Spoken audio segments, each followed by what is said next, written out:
1978 August 27 ഒരു ഞായറാഴ്ച തലസ്ഥാന നഗരിയെ ഞെട്ടിച്ചൊരു വാർത്തയുമായിട്ടാണ് രാജ്യമുണർന്നത്. ദില്ലിയിലെ ദൗലാകോവയിൽ നിന്ന് 2 കുട്ടികളെ കാണാതായിരിക്കുന്നു. സൻസദ് മാർഗിലെ ആകാശവാണി സ്റ്റേഷനിലേക്ക് റേഡിയോ പരിപാടിയിൽ പങ്കെടുക്കാൻ പോയതായിരുന്നു അവർ. വൈകുന്നേരം 6 മണിക്ക് വീട്ടിൽ നിന്നിറങ്ങിയ 16-കാരി ഗീത ചോപ്രയും 10ാം ക്ലാസ്സുകാരനായ അവളുടെ അനിയൻ സഞ്ജയ് ചോപ്രയും Indian navy captain Madan Mohan ചോപ്രയുടെ മക്കളായ ഇരുവരും പഠനത്തിൽ മാത്രമല്ല കലയിലും സാഹിത്യത്തിലും ഒരുപോലെ തിളങ്ങിയ കൊച്ചുമിടുക്കരായിരുന്നു.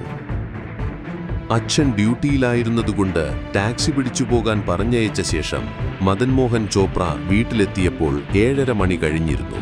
കൃത്യം 8 മണിക്ക് കുട്ടികളുടെ മാതാപിതാക്കൾ റേഡിയോ തുറന്ന് പരിപാടി കേൾക്കാൻ കാത്തിരുന്നു.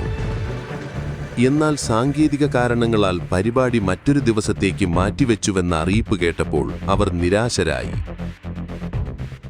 9 മണിയോടെ കുട്ടികൾ റേഡിയോ സ്റ്റേഷനിൽ നിന്ന് പുറത്തിറങ്ങുമെന്ന ധാരണയിൽ അച്ഛൻ അവരെ തേടി ആകാശവാണി ഗേറ്റിലെത്തി. പക്ഷേ അവിടെ കുട്ടികൾ ഉണ്ടായിരുന്നില്ല. അകത്ത് അന്വേഷിച്ചപ്പോഴാണ് കുട്ടികൾ അവിടെ എത്തിയിട്ടേയില്ലെന്നും അതുകൊണ്ടാണ് പരിപാടി റദ്ദാക്കിയതെന്നും അറിഞ്ഞത്. അച്ഛനുടൻ വീട്ടിലേക്ക് വിളിച്ചന്വേഷിച്ചെങ്കിലും കുട്ടികളെ കണ്ടെത്താനായില്ല. തകർന്നുപോയ അദ്ദേഹം കുട്ടികളെ കാണാൻ സാധ്യതയുള്ള ബന്ധുവീടുകളിലും സുഹൃത്തുക്കളുടെ അടുത്തുമൊക്കെ അന്വേഷിച്ചെങ്കിലും ഫലമുണ്ടായില്ല. ഒടുവിൽ പോലീസിൽ പരാതി നൽകി. അതേസമയം മഞ്ഞ ഫിയറ്റ് കാറിൽ 2 കുട്ടികളെ തട്ടിക്കൊണ്ടുപോയിട്ടുണ്ടെന്ന് ഡൽഹി പോലീസിൽ ഇതിനോടകം റിപ്പോർട്ട് ചെയ്യപ്പെട്ടിരുന്നു.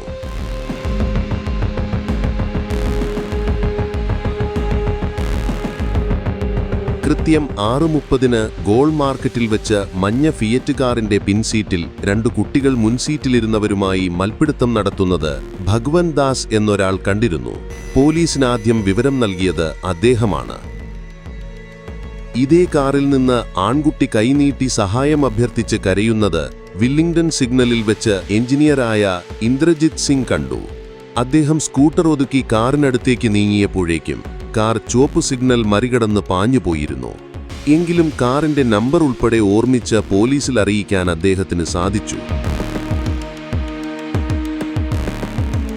കുട്ടികളുടെ അച്ഛൻ പരാതി നൽകിയപ്പോഴാണ് തട്ടിക്കൊണ്ടുപോയത് ഗീതയെയും സഞ്ജയെയുമാണെന്ന് പോലീസിന് മനസ്സിലായത്. തുടർന്ന് അന്വേഷണം ഊർജിതമാക്കി. കാർ അവസാനമായി കണ്ട സ്ഥലത്തുനിന്ന് മുന്നോട്ടു പോകുന്ന വഴികളിലെല്ലാം അവർ അന്വേഷിച്ചു. കാറിന്റെ നമ്പർ ലഭിച്ചെങ്കിലും അതൊരു വ്യാജ നമ്പറായിരുന്നുവെന്ന് തിരിച്ചറിഞ്ഞു.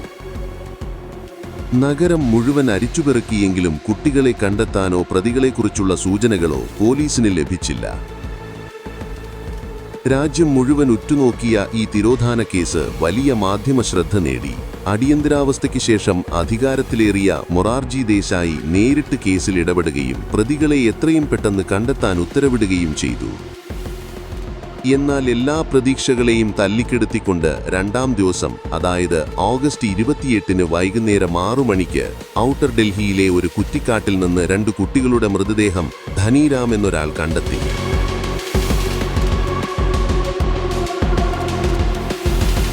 പോലീസ് എത്തി മൃതദേഹം മാതാപിതാക്കളെ കാണിച്ചു. അതെ, അത് സഞ്ജയുടെയും ഗീതയുടെയും ഛേദനമേറ്റ ശരീരങ്ങളായിരുന്നു. 2 ആഴ്ചയ്ക്ക് ശേഷം കൽക്കട്ടയിലേക്ക് പോകുന്ന നേതാജി എക്സ്പ്രസ് ട്രെയിനിൽ വെച്ചാണ് പ്രതികളെ പിടികൂടാനായത്. ട്രെയിൻ യമുനാ നദിക്ക് കുറുകെയുള്ള പാലത്തിൽ സാവധാനം പോകുമ്പോൾ പ്രതികൾ ചാടിക്കയറിയതായിരുന്നു. എന്നാൽ അവരുടെ നിർഭാഗ്യമെന്ന് പറയട്ടെ, ആർമി ഓഫീസർമാർക്ക് സംവരണം ചെയ്തിരുന്ന കോച്ചിലാണ് അവർ എത്തിപ്പെട്ടത്. ഇവരെ സംശയം തോന്നി ചോദ്യം ചെയ്ത AV ഷെട്ടി എന്ന ആർമി ഉദ്യോഗസ്ഥൻ അവരെ റെയിൽവേ പോലീസിൽ ഏൽപ്പിച്ചു. അതോടെയാണ് തട്ടിക്കൊണ്ടുപോകലിന് പിന്നിൽ പ്രവർത്തിച്ച അതിക്രൂരന്മാരായ ബില്ലയുടെയും രംഗിയുടെയും കഥകൾ രാജ്യം ഞെട്ടലോടെ കേട്ടത്. കുൽജിത് സിംഗ് എന്ന രംഗിയും ജസ്ബീർ സിംഗ് എന്ന ബില്ലയുമായിരുന്നു കുട്ടികളെ കടത്തിക്കൊണ്ടുപോയി അതിക്രൂരമായി മാനഭംഗപ്പെടുത്തി കൊലപ്പെടുത്തിയത്. ബോംബെയിലെ ക്രിമിനൽ കേസുകളിൽ ഉൾപ്പെട്ട പ്രതികൾ അവിടെ നിന്ന് മോഷ്ടിച്ച കാറുമായാണ് ഡൽഹിയിലെത്തി കുട്ടികളെ തട്ടിക്കൊണ്ടുപോയത്. പണമാവശ്യമുണ്ടായിരുന്ന പ്രതികൾ ഡൽഹിയിലൂടെ റോന്തു ചുറ്റുന്നതിനിടയിലാണ് കുട്ടികൾ ടാക്സിക്ക് കാത്തുനിൽക്കുന്നത് ശ്രദ്ധിച്ചത്. കുട്ടികളുടെ വേഷവിധാനം കണ്ട് ധനികരുടെ മക്കളാണെന്ന് ധരിച്ച അവർ തട്ടിക്കൊണ്ടുപോയി നല്ലൊരു മോചനദ്രവ്യം ആവശ്യപ്പെടാമെന്ന് കരുതി. എന്നാൽ ലിഫ്റ്റ് വാഗ്ദാനം ചെയ്ത് കാറിൽ കയറിയ കുട്ടികൾക്ക് തുടക്കത്തിൽ തന്നെ അപകടം മണത്തു. അതോടെ എതിർപ്പും ചെറുത്തുനിൽപ്പുമുണ്ടായി. ഡ്രൈവ് ചെയ്യുകയായിരുന്ന ബില്ലിയെയും രംഗയെയും അടിച്ചും തള്ളിയും കുട്ടികൾ രക്ഷപ്പെടാൻ ശ്രമിച്ചു. കുട്ടികളുടെ അച്ഛൻ ഒരു സാധാരണ പട്ടാളക്കാരൻ മാത്രമാണെന്ന് മനസ്സിലാക്കിയവർക്ക് ഇവരെ വെച്ച് വിലപേശിയാൽ ഒന്നും കിട്ടില്ലെന്ന് ബോധ്യമായി. അതോടെ കുട്ടികളോട് ദേഷ്യമായി. കുട്ടികളെയും എടുത്ത് ഡൽഹിയുടെ ആളൊഴിഞ്ഞ പ്രദേശങ്ങളിലേക്ക് കുതിച്ചു. അവിടെയുള്ള കുറ്റിക്കാട്ടിലേക്ക് വലിച്ചിഴച്ചു കൊണ്ടുപോയി.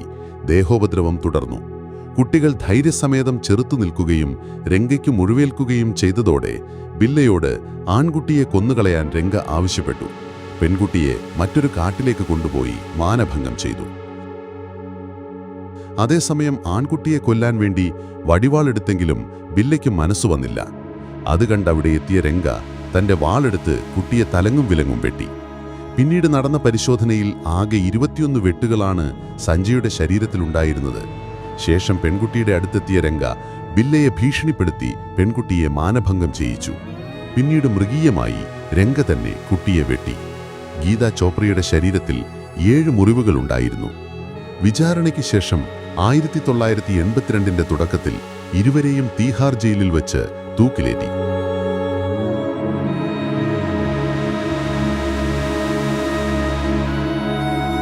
1981 അന്നത്തെ പ്രധാനമന്ത്രിയായിരുന്ന ഇന്ദിരാഗാന്ധിയുടെ നിർദ്ദേശപ്രകാരം ധീരതയ്ക്കുള്ള കീർത്തിചക്ര പുരസ്കാരം മരണാനന്തര ബഹുമതിയായി കുട്ടികൾക്ക് നൽകപ്പെട്ടു. വർഷം തോറും കുട്ടികൾക്കുള്ള ദേശീയ ധീരതാ അവാർഡിലേക്ക് കുട്ടികളുടെ പേരിൽ 2 അവാർഡുകൾ കൂടി ഏർപ്പെടുത്തുകയുണ്ടായി.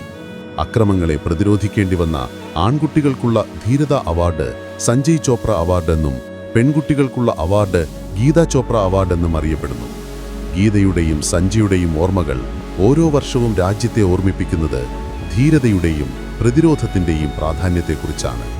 അവരുടെ ദാരുണമായ അന്ത്യം ഇന്നും ഒരു രാജ്യത്തിൻ്റെ മനസ്സിൽ മായാതെ നിൽക്കുന്ന വേദനയാണ്.